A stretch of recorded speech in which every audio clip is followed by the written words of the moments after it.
Fala pessoal, tudo bem? Nesse vídeo eu vou apresentar algumas funções que o Octave disponibiliza para a gente trabalhar com os arranjos.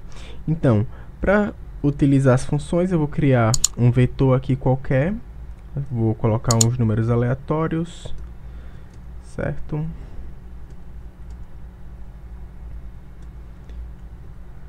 Pronto. Então aqui a gente tem um vetor v. E a primeira função que a gente pode utilizar com esse vetor v é a função min. A função min de v, ela vai retornar para a gente a média desses valores. Então ele soma todos esses elementos e divide pela quantidade de elementos. No caso aqui nós temos 7 elementos. Então soma tudo, divide por 7 e ele retorna 26,429. Certo? A próxima função é a função max. A função max, ela retorna o maior valor que tem dentro do meu vetor. Então, max de v vai ser o 114, certo? Da mesma forma, nós temos a função min, que vai retornar o menor valor. E como menor valor, nós temos o zero dentro do vetor. E nós podemos usar de uma forma mais elaborada essas duas funções. Então, eu vou colocar aqui, por exemplo, n... Vou abrir os colchetes, vou colocar np, fecho colchetes e vou igualar a função max de v. Certo? E aí ele diz para mim que o n é 114 e o p é 6. O que seria isso? O n ele vai pegar e trazer o resultado da função max, que seria o nosso maior valor, 114. E o p ele vai igualar a posição que o 114 se encontra, que é o nosso maior valor. Então, ele está dizendo aqui que o P é igual a 6, o 114 está na posição 6. 1, 2, 3, 4, 5, 6. Certo?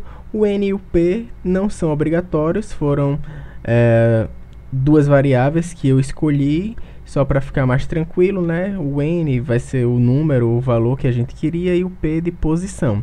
Mas nós podemos usar quaisquer outras variáveis. Então, eu vou colocar aqui, por exemplo, f e t, e vou utilizar agora a função min. Certo? Vou dar um Enter e ele diz, ó, que o f, que é o meu valor mínimo, o resultado da função min é o 0, e ele se encontra na posição 5. Então, o importante dessas duas funções aqui é saber o que significa cada posição. A primeira variável vai nos retornar o valor da função, no caso máxima ou mínima, e a segunda variável aqui vai retornar a posição do nosso valor. No caso aqui o 0 está na quinta posição e a gente verifica 1, 2, 3, 4, 5. Certo? Então, a próxima função agora é a função sum. Ela simplesmente vai retornar a somatória dos valores que tem dentro do vetor, de todos os elementos. Soma tudo aqui, retornou 185. Certo? Nós também temos a função sort. A função sort, ela vai organizar de forma crescente o nosso vetor. Então, vou apertar aqui, estava tudo aqui, ó, aleatório, e ele coloca na ordem crescente os meus elementos. Nós também temos a função median, que ela vai trazer o valor mediano dos nossos elementos. Então, vamos ver o que vai acontecer. Ele trouxe o 4. E aí, por que ele trouxe o 4? É o seguinte, quando a gente utiliza a função median, ele vai pegar a mediana, só que na forma organizada do vetor, ou seja, na forma aqui, no caso, crescente. Ele não está pegando dessa resposta aqui, ele realmente pega dessa forma desorganizada, mas o raciocínio dessa função, meio que ele organiza na forma crescente e depois pega o valor mediano. O valor mediano aqui para a gente é 4. Certo? Então, aqui eu tenho 7 números, o que está no meio é esse daqui da posição 4, que é o próprio número 4. Se a gente tivesse um vetor com um número de elementos pares, ele meio que ia pegar os dois do meio, somar e dividir por 2. Então, vou dar um exemplo aqui até para ficar mais clara essa parte. Então, eu vou fazer aqui um vetor qualquer com a quantidade de elementos pares. Tenho aqui 2, 4, 5, 6. Certo? Então, tenho aqui o vetor U, tenho 6 elementos e vou dar um median em U. Certo? Ele retornou 4,5. Por que 4,5? Porque se a gente organizar esse vetor de forma crescente, ou seja, eu vou dar aqui um sort no U, para ficar de forma crescente e a gente visualizar melhor. Certo? Então, de forma crescente, o que acontece? Os dois números que estão no meio é o 4 e o 5. E aí, 4 mais 5, 9, dividido por 2, 4,5. Certo? Então, essa função vai trazer aí a mediana para a gente. A próxima função é a função std. Função std, eu vou continuar com o vetor v, que estava lá em cima. Ela vai retornar para a gente o desvio padrão daqueles elementos. Certo? Então, pessoal que está fazendo algum estudo aí de estatística, precisa rapidinho de um desvio padrão de alguns elementos, já pode usar essa função std. Certo? Eu vou dar um CLC aqui para a tela ficar limpa. Vou escrever o V de novo, para ele ficar visível, né, para a gente. A próxima função é a função dot, que a gente já viu, que é a função de produto escalar.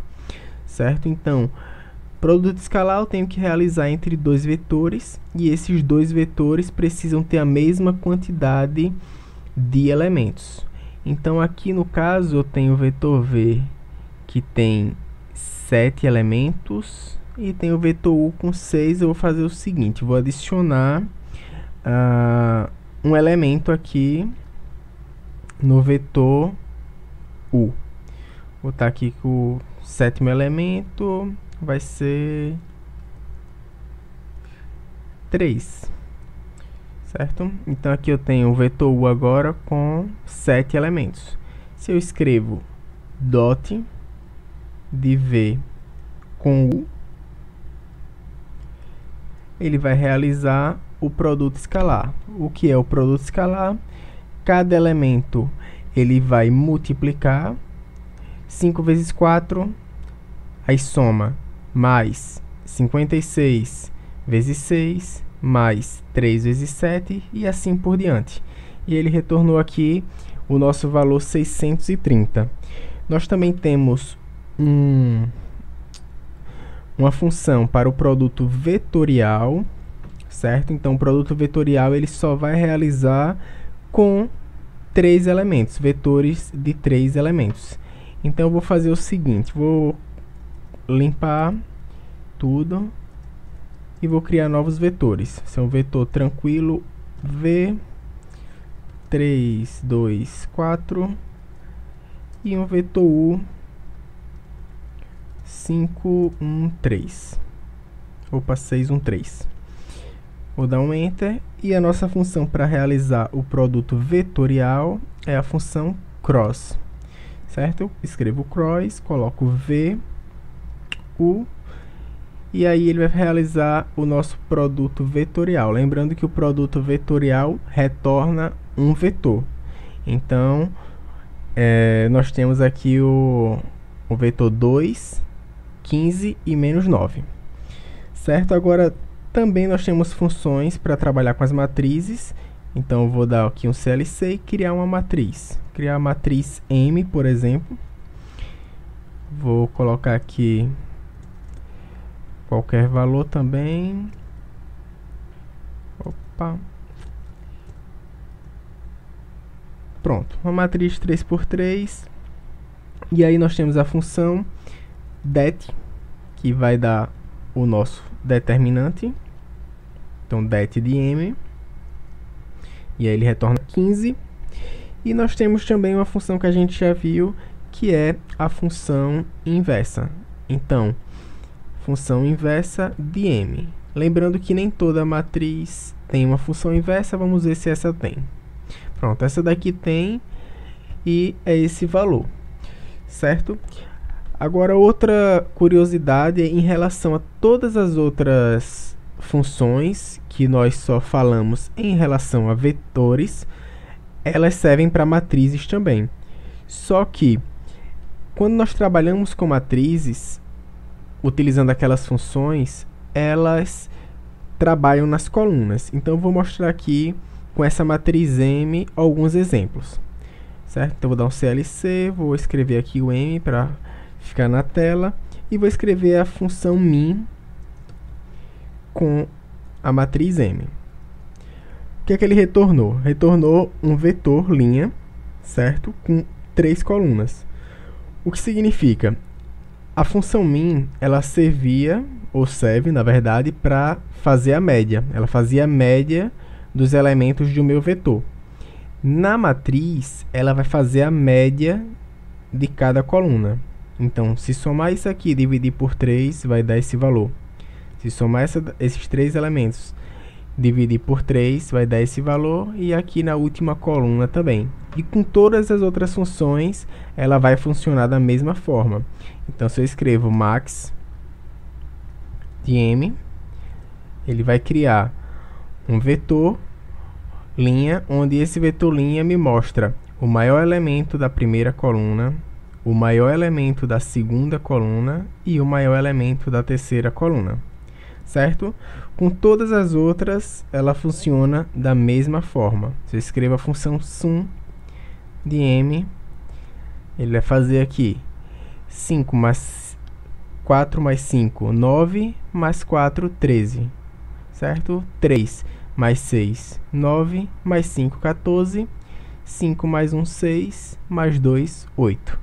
Então, para qualquer função que a gente trabalhou no início com vetores, vai servir também para matrizes, só que as matrizes, as funções vão trabalhar com matrizes utilizando suas colunas, certo? Então, basicamente, são essas funções que nós temos já prontas para trabalhar com os arranjos. E eu vou deixar na descrição um arquivo contendo todas elas e as descrições de cada uma também. Até a próxima!